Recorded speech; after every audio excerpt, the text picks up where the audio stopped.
জানেন যে ঢাকা সিলেট এই হাইওয়েটির এই অংশটি অত্যন্ত গুরুত্বপূর্ণ। এই কারণে আমরা এর আগেও বহুবার উচ্ছেদ করেছিলাম, বাট আবার একটি নির্দিষ্ট সময় পরে যারা খুচরো পাইকারি ব্যবসায়ী রয়েছেন, তারা হকাররা বিশেষ করে এখানে বসে যান। তো এবারে আমরা এলাকাবাসীকে সাথে নিয়ে, বিশেষ করে এখানে যারা মার্কেট ব্যবসায়ী রয়েছেন, সমিতি রয়েছেন এবং একই সাথে পলিটিশিয়ান যারা রয়েছেন, তাদের সবার সহযোগিতা নিয়ে আমরা এবার পার্মানেন্ট সলিউশনের দিকে গিয়েছি। আমাদের যে পুরাতন কাঁচা বাজারটি রয়েছে সেটি আমরা ওপেন করে দিচ্ছি। এখানে যারা ব্যবসা করতে চান তারা সেখানে যেতে পারবেন।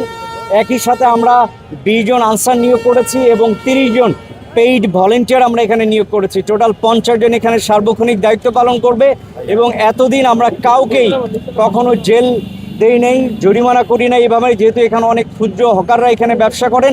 আজকে আমরা 11 জনকে অ্যারেস্ট করেছি, আমরা সবাইকে জেলে প্রেরণ করছি এবং আরও যারা ইন ফিউচারে বসার চেষ্টা করবেন আমরা নো মার্সি এবার, কারণ এটাকে পার্মানেন্টলি, এটি আমাদের পার্লামেন্টের এটি নিয়ে আলোচনা হয়েছে যে ঢাকার এবং সিলেটের আমাদের যে সংযোগ সড়ক, এটি একমাত্র সড়ক, কারণ প্রায় সিলেটের 23টি জেলার মানুষ এখান দিয়ে যাতায়াত করে। তো যে কারণে এই অংশটুকুকে আমরা সম্পূর্ণভাবে ক্লিয়ার রাখতে চাই।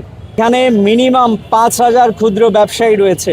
আমার পুলিশ আছে এখানে 7 থেকে 8 জন, তারা আবার শিফটিংয়ের ডিউটি করেন, তারা সার্বক্ষণিক ডিউটি করেন, কারণ আমাদের ম্যাজিস্ট্রেটও আসে, আমি নিজেও নিয়মিত আসি এবং আপনারাও দেখেছেন। আসলে অল্প পুলিশ দিয়ে আপনি 5000 দোকান, এর সাথে আরও 5000 এক্সট্রা মানুষ, প্রায় 10,000 মানুষকে নিয়ন্ত্রণ করে খুবই কঠিন কাজ। তো দৃশ্যমান বাইরে থেকে মনে হয় যে তারা কাজ করছে না, বাট সার্বক্ষণিক তারা কাজ করেনি। আবার উচ্ছেদ অভিযান এখানে করব।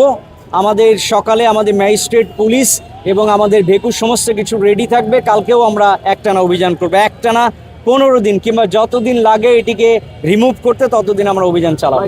পুরাতন আড়তের জায়গা রয়েছে, মার্কেটের জায়গা রয়েছে, এখন এখানে যারা হকার রয়েছেন তাদেরকে আমরা আহ্বান জানাই, আপনারা যারা ব্যবসা করতে চান ওই মার্কেটে গেলে আমরা ওখানে আপনাদেরকে একটি প্লট কিংবা নির্দিষ্ট জায়গা আমরা নির্ধারণ করে দিব।